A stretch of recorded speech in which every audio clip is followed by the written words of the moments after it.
आज मैं प्रोग्राम का आगाज़ एक ऐसी ख़बर से कर रही हूँ कि जिसको सुनकर कुछ देर के लिए मेरे हवास साथ छोड़ गए थे। कराची की एक फैमिली बलूचिस्तान गई घूमने। परसों जब वो अपने घर लौट रहे थे तो रात कुछ देर के लिए कोयटा में खाने के लिए रुक गए और फिर गूगल मैप की मदद से कराची का सफ़र शुरू किया। लेकिन चंद घंटों बाद ही मैप उन्हें मस्तूम के इलाके दश्त की तरफ ले गया। मासूम फैमिली को क्या मालूम था कहाँ कौन से पत्थर कौन से पहाड़ के पीछे सियादिल मौजूद हैं जिन्हें मासूम बच्चों का भी लिहाज नहीं था, और उन्होंने गाड़ी पर अंधाधुंध फायरिंग कर दी। कराची से कोयटा एक खानदान छुट्टियां मनाने के लिए आया हुआ था। परसों रात वापस कराची जा रहे थे। गूगल मैप की गलत रहनुमाई की वजह से, रास्ता भटकने की वजह से वो जिला मस्तूम का इलाका है दश्त खंड, वहां पर पहुंच गए। तो फितनतुल हिंदुस्तान के दहशतगर्दों ने, BLA के दहशतगर्दों ने उन खानदान के ऊपर गोलियों की बरसात कर दी। इस सरबरा को शहीद कर दिया। वालदा थी, उन्हें शदीद जख्मी कर दिया। 2 बच्चियां मौजूदा तौर पर महफूज रहीं। ये घूमने गई हुई फैमिली थी, लेकिन चंद लम्हों में ही 25 साल के ताजर अली जमील जिंदगी की बाजी हार गए। इनकी अहलिया, इन्हें 5 गोलियां लगी। इसके बावजूद जिंदगी की जंग लड़ती रही। गाड़ी में जो 2 मासूम बेटियां मौजूद थी वो महफूज रही। कई घंटों तक वो अपने ज़ख्मी वालिदैन को देख कर रोती रहीं और उनकी वालिदा मदद के लिए फ़ोन करती रही।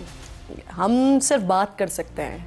इस फैमिली पर जो गुजरी है वो एब्सोल्युटली बयान करना मुमकिन नहीं है। कैसे हर तरफ वालिदैन का खून बिखरा देखकर ये मासूम बेटियां तकलीफ से तड़प रही होंगी।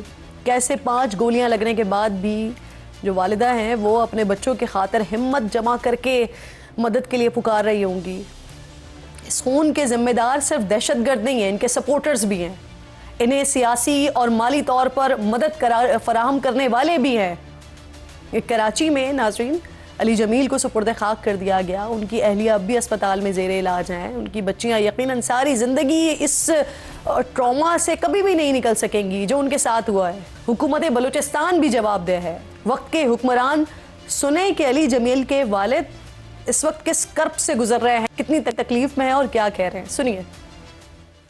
मेरा बच्चा अपना मुल्क समझ के निकला था, अपना घर समझ के निकला था। मैं कुछ भी नहीं मांगता लोगों से, सिर्फ इतना कहता हूँ कि मेरा बच्चा ही आखिरी होना चाहिए। इसके बाद किसी का बच्चा ना जाए। उस पर लिख देना चाहिए कि इस पे कोई ना जाए, और या जो जाएगा अपनी जिंदगी मार देगा। इस पर बात करने के लिए कोशिश की थी हमने कि फैमिली से हम बात कर सकें, लेकिन डेफिनेटली वो जिस अजियत और जिस तकलीफ़ में इस वक्त है, शायद वो ख़ुद से भी बात करने की इस वक्त सिचुएशन में ना हो। मुजीबुर रहमान साहब मुझे ज्वाइन कर रहे हैं, समा TV के नुमाइंदे हैं कोयटा से। रिजवान इरफान साहब ताजर रहनुमा हैं। दोनों मोअज़्ज़ज़ मेहमानों को मैं खुशामदीद कहती हूँ। मुजीब, सबसे पहले तो ज़रा मुझे इस वाक़े के बारे में बताइए। ये रिपोर्ट कल रात को 48 घंटे से ज़्यादा का वक्त अब गुजर चुका है। पुलिस की जानिब से तफ्तीश में क्या आया सामने, इसके अलावा क्या पता चल सका है? कब हुआ वाक़या, कैसे टकराव हुआ, खातून कितनी देर तक वहां रही, फिर कैसे उनको रेस्क्यू किया गया, क्या आया अभी तक सामने? जी बहुत शुक्रिया। ऐसा है कि अली जमील वो अपनी फैमिली के हमरा उनकी अहलिया थी और 2 कमसिन बच्चे थे। वो तो कोयटा आए थे और यहाँ पे 4 रोज़ कबल उनका क़याम भी हुआ। मुख्तलिफ़ तफरीही मकामात का दौरा भी किया, जायज़ा भी लिया। बड़े एक ख़ूबसूरत लम्हात अपनी यादों में कैद करके वो 2 रोज़ कबल वापस अपने शहर कराची जा रहे थे। बताया जा रहा है हुकाम की जानिब से वो रात 1 बजे के करीब कोयटा से निकले कराची के लिए, और जब वो मस्तों के करीब पहुँचे तो यहाँ पर गूगल मैप ने उनको धोखा दिया और वो हाईवे से हटकर एक सुनसान और गैर आबाद इलाके में जा पहुँचे। वहाँ पे सूरत ये बनी कि दहशतगर्द जो मुसल्लह तंजीमें हैं उन्होंने उनको रोकने की कोशिश की, गाड़ी रोकने का इशारा किया। ताहम जो अली मुर्तज़ा जमील है उन्होंने गाड़ी ना रोकी और वो चलते गए। इस दौरान शदीद फायरिंग हुई। फायरिंग के नतीजे में जो अली मुर्तज़ा जमील हैं उन्हें बताया जा रहा है कि 4 गोलियाँ लगीं, जिससे वो मौके पर ही जो है ना वो जाँ बाक हो गए, जबकि उनकी अहलिया आयशा अली को 2 गोलियाँ बताया जा रहा है कि उन्हें लगी, ताहम वो फिर भी अपने बच्चों को, अपने मासूम बच्चियों को समेटने की कोशिश कर रही थी। उस ज़ख्मी हालत में भी अपने जांबाक हस्बैंड को वो सहारा दे रही थी, उनकी लाश को महफूज कर रही थी और मदद की अपील भी कर रही थी।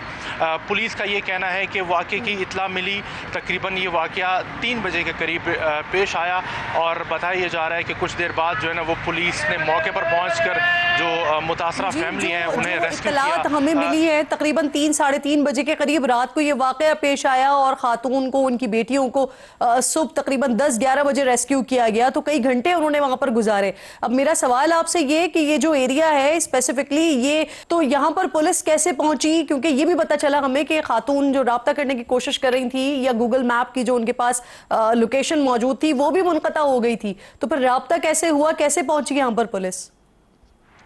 जी, हमने अपने जो सोर्सेज पुलिस हुकाम से भी बात की, अपने गवर्नमेंट ऑफिशियल से भी बात की, तो उनका ये मौक़िफ़ था कि वाक़े की इत्तला जो है ना वो फायरिंग की आवाज़ें जो है ना वो सुनाई देने के बाद पुलिस तक पहुंची कि वाक़या हुआ है। और जिसके बाद पुलिस ने मौके पर पहुंचकर जो बताया ये भी जा रहा है कि दहशतगर्दों और पुलिस के दरमियान कुछ फायरिंग का तबादला भी हुआ, जिसके बाद जो पुलिस है उन्होंने मौके पर पहुँचकर मुतासरा फैमिली को रेस्क्यू किया।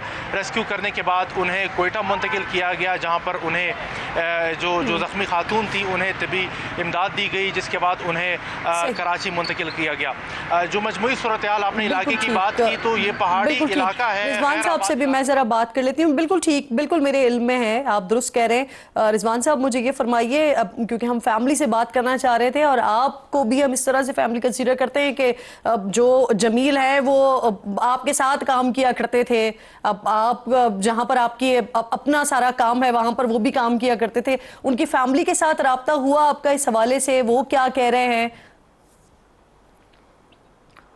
मेरी बिल्कुल कंटिन्यू से कांटेक्ट में हूँ उनके वालिद जमील साहब से। और हमारा जो शहीद अली मुर्तज़ा जो है 25 से 26 साल का जो है उसको जो शहीद किया गया, एक खुली बर्बियत है, खुली जो है वो एक समझ लें दहशतगर्दी है, जो अपने बच्चों के साथ, जो एक बच्चियाँ उसकी 2 5 साल की बच्ची और एक 6 साल की बच्ची और अपनी वाइफ के साथ जो है वो 7 मुहर्रम को जो है वो यहाँ से निकला कोयटा के लिए। आपकी और उसके उनकी बाद जो है वो 10 ज़ौजा से बात हुई है? वो बाहिम्मत खातून कितने घंटों उन्होंने वहां पर गुजारे, फिर उनको जिना हॉस्पिटल लाए, फिर निजी हॉस्पिटल उनको शिफ्ट किया गया, उनसे बात हुई है? उनकी तबीयत कैसी है अभी? जी अभी तबीयत बेहतर है, मैं उनको सलाम पेश करता हूँ। उन्होंने जिस जुर्रत का मुजाहरा किया और 5 से 6 घंटे जो है वो इस कशमकश में रही, गोलियां भी लगी हुई थी, ज़ख्मी भी थी, अपने शौहर को भी जो है वो देख रही थी और अपने 2 मासूम बच्चियां हैं उनका भी ख्याल कर रही थी। और माशाल्लाह जो है वो इस गोलियां लगने के बावजूद जो है उन्होंने सफ़र किया, अपने शौहर की लाश को लेके आई और अभी भी जो है वो प्राइवेट हॉस्पिटल में जो है एडमिट हैं। तो जो है एक बाहिम्मत औरत और कराची की आपकी बात हुई है उनसे? उन्होंने जो है वो किरदार अदा किया। जी मेरी बात नहीं हो सकी, मेरी उनके ससुर साहब से बात हुई है और उन्होंने जो है वो हुकूमत बलूचिस्तान का आपको बता दूं शुक्रिया अदा किया है कि हुकूमत बलूचिस्तान ने जो है वो उनकी जो जितनी भी जो हुकूमती जो उनके अखराजात हैं हॉस्पिटल के, वो जो है उन्होंने उठाने का जो है कहा है और वो उठा भी रही है प्राइवेट हॉस्पिटल। और सीएम साहब जो सीएम बलूचिस्तान है उनसे भी कांटेक्ट में आए हैं और उनकी बलूचिस्तान गवर्नमेंट ने, और उन्होंने सीएम साहब बलूचिस्तान ने कहा है कि मैं खुद जो है वो लावाकिन के पास आके उनसे ताज़ियत करूँगा और एक अच्छा जो है उन्होंने इनिशिएटिव है। लेकिन ये जो दहशतगर्दी जो हो रही है जिससे जो एक मासूम जो है वो इस दुनिया से चला गया, बताएं आप अभी आगाज में कुछ बता रहे थे, ये 7 या 8 मुहर्रम को निकले थे कोयटा जाने के लिए और पहली दफा अली अपनी फैमिली के साथ निकले थे कोयटा की तरफ। आपका कोई राब्ता वगैरह भी हुआ था उनसे? ये पहली मरतबा जो है बलूचिस्तान गए हैं कोयटा। ये अक्सर तो हैदराबाद और इधर करीब जाते थे, लेकिन ये है उनके एक दोस्त भी हैं कोयटा में, उनसे मिलने भी गए थे। और 3 दिन की छुट्टियां थी, हमारी मार्केट जो है 8, 9, 10 मुहर्रम को बंद होती है, इस सिलसिले में जो है वो उन्होंने जो है वहाँ का रुख किया। और उसके उनको नहीं पता था कि वो जो है इस तरह से जो है ये वाक़या होगा और ये उनके जो है लवाकिन को, कि अगर ऐसा पता होता तो कभी भी उनको ना भेजते। जबकि जब वो रात को 11:30 बजे कोयटा से कराची के लिए निकले हैं, जो अपने दोस्त के उन्होंने खाना खाया, तो उसके दोस्त ने भी उसको रोकने की कोशिश की कि भाई रात को जो है हालात ख़राब है, आप जो है दिन में सब्र करें। लेकिन उसको जो है कहा कि हमारी मार्केट जो है दूसरे दिन खुल जाएगी सुबह, तो मैं सुबह आके जो है अपना कारोबार करूँगा। ताकि आप समझ सकती हैं कि वो एक घर कमाने वाला, अपने वालिदैन को देखने वाला, अपने जो है बच्चों को देखने वाला, उस छोटी बच्चों को क्या होगा जो उसके सर से जो है उसका उनके वालिद ने बात की है ना, वो बहुत ही ज्यादा जो है वो सोचने वाली बात है कि ये जो मैयत उठी है अली जमील की, ये आखिरी मैयत हो। हुकूमत कुछ इस तरह के इकदाम जरूर करें दहशतगर्दों के खिलाफ। बहुत शुक्रिया आपका रिजवान साहब, आप साथ मौला, आपका भी बेहद शुक्रिया, आप सारी डिटेल्स दे रहे थे।